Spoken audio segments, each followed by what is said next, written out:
Ya, langsung saja saya panggilkan tamu saya juga. Ini dia Riani Diangkaru. Hai Mbak Riani.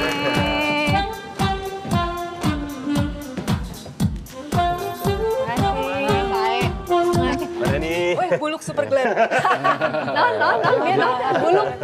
Buluk super Bulu glad. mirip, Mbak. Oh, gitu. Itu. Oh, iya. Nih, Kalau ini sih sering lihat saya. ini kan sering lihat sebagai presenter acara petualangan. Iya, Ini emang awal gara kecebur di sana jadi suka petualangan atau sebelumnya memang suka berpetualangan ya, bukan berpetualang, petualangan. Sebenarnya saya dulu mau ikut jadi kayak artis sinetron kayak Teh Desi tapi gagal. Jadi memang waktu kecil memang terbiasa sama keluarga seperti itu. Dengar ceritanya Kak Nyomi tadi sama kakek nenek kalau saya seringnya diajak main-main kemana-mana. Ke gunung juga. Seringnya hutan, jarang Oh, kalau ke hutan. gunung waktu itu. Mungkin saya termasuk anak pemalas, Pak. Terus Ya jadi- soalnya karena saya lihat Mice juga bawa keluarga ketemu saya langsung sering ke gunung. Iya. Ke Gunung Sahari situ. Iya, itulah ya. Dekat dong, Pak. Iya. Jadi dari keluarga, terus kebetulan pas ketika ada kesempatan untuk di program petualangan itu ya udah keterusan. Jadi lebih terlatih karena makin bisa ketemu banyak orang, makin bisa belajar tekniknya, kesempatan juga lebih terbuka dan yang terpenting kan pergi jalan-jalan terus dibayar dipaksa lagi. Oh enak banget lagi. Jalan-jalan dibayar lagi gitu ya. Dipaksanya itu. Ada juga jalan-jalan tapi harus pakai SPJ. Gitu, Apa tuh? karena namanya juga kunjungan kerja biasanya ada kemana-kemana gitu. Ya, Pak. Kenapa harus disebutin?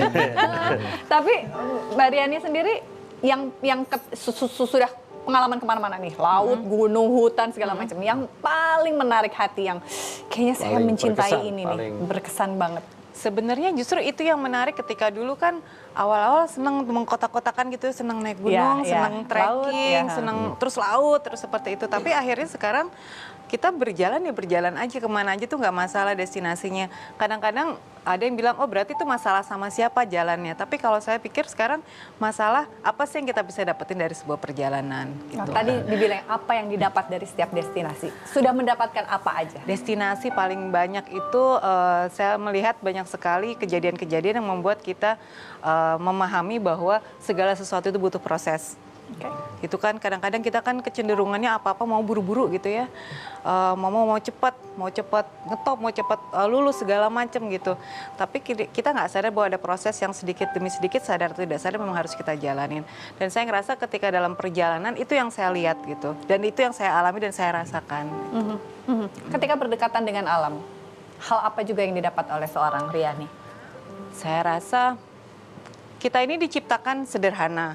Alam itu yang sudah mewah. Mereka yang menyediakan ke kita gitu. Kalau yang saya rasa paling besar adalah udah pasti kita merasa sangat kecil gitu ya di antara kekuasaan Tuhan dalam bentuk alam ini. Tapi yang paling ngena banget adalah seberapa besar sih kontribusi kita sebagai manusia kepada alam yang sudah begitu mewahnya menyediakan segala macam untuk kita.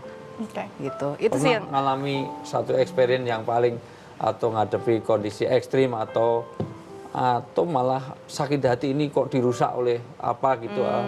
Sering sih kayak Sering. gitu. Sering.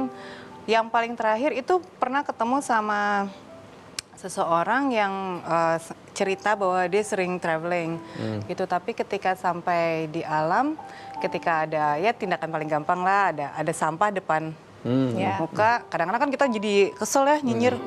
Ini bukannya diberesin sampahnya, tapi emang dia didiemin aja gitu. Kalau saya pikir itu capek ya kadang-kadang kalau kita cuma ngomong ya udah ambilin aja masukin aja tas. Itu kan mungkin belum semua orang bisa berproses memahami bahwa segala sesuatu itu kalau cuma kita bicara kadang-kadang kan Harus juga act-nya ya gitu udah ya, harus act juga aja udah. melakukan Udahlah tindakan terserah gitu itu mungkin prosesnya belum nyampe di situ. Kalau di dia sendiri aku emang juga tanamkan ya. Jadi kalau di mall aja atau dimanapun kalau dia habis makan naruh, aku suruh ambil, tangannya ambil terus bawa ke tempat sampah.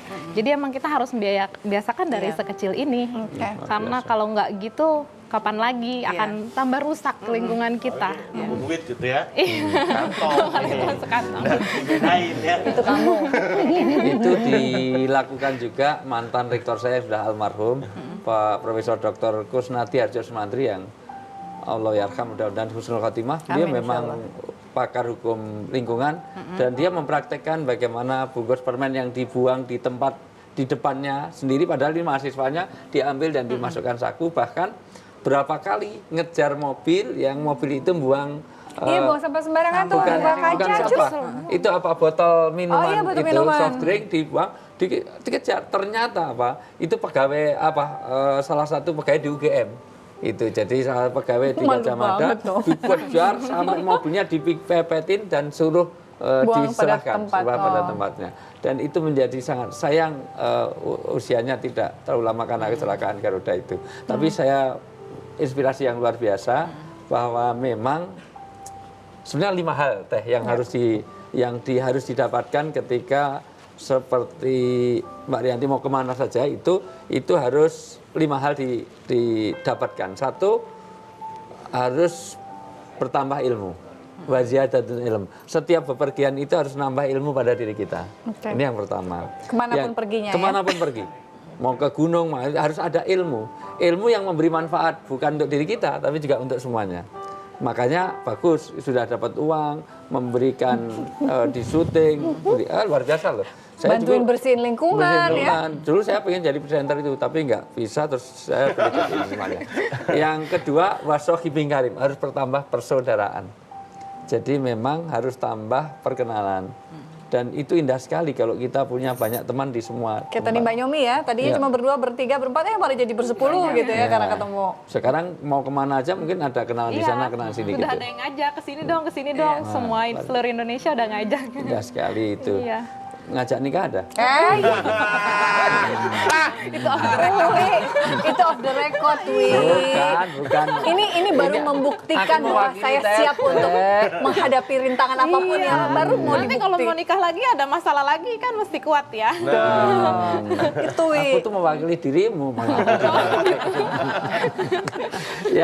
Yang ketiga itu wa'adabin, harus tahu adat istiadat.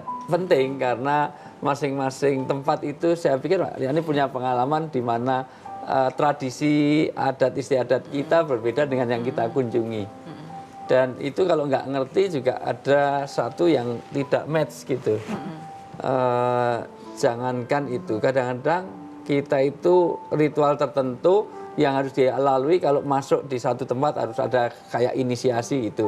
Harus makan ini, minum ini, harus mau Kulonuwunnya iya, dulu kulonuwun gitu ya, itu. ada ritual kulonuwun. Bahkan dikasih minum nolak itu aja, itu bagi satu masyarakat tertentu itu jadi masalah. Iya. Itu sudah tamu jauh datang kasih minum kak, terima kasih nggak mau minum, itu jadi masalah. Oke. Itu. Yang keempat? Yang keempat adalah harus tahu yang namanya menyehatkan, artinya harus membuat senang, menyehatkan Fisik, fisik, mental. psikis, mental. Ya. Makanya bepergian nggak boleh sedih. Bahkan Rasulullah itu kalau mau pergi itu biasanya nengok ke atas. Itu sunahnya setelah doa subhanalladzi sakharalana Iya. wa ma kunna lahu muqrinin, terus nengok ke atas itu kaitannya dengan cuaca, terus tersenyum kanan dan kiri. Ini jarang dilakukan loh. Padahal Rasulullah selalu gitu, senyum kanan, senyum kiri, artinya kita lihat supaya perjalanan kita juga Keadaan sekitar. Yang kelima? Yang kelima itu dipastikan nanti akan berkah rezekinya. Amin. Iya, Udah jadi ngeluarin rezeki duit, berkah. insya Allah nanti kita Jelas pulang. berkah, uang dibayar kok. Iya. Oke, kita akan lanjutkan lagi ya cerita hatinya Riani dan Mbak Nyomi setelah yang satu ini. Tetap bersama kami di Cerita Hati karena setiap cerita Berkesan di hati.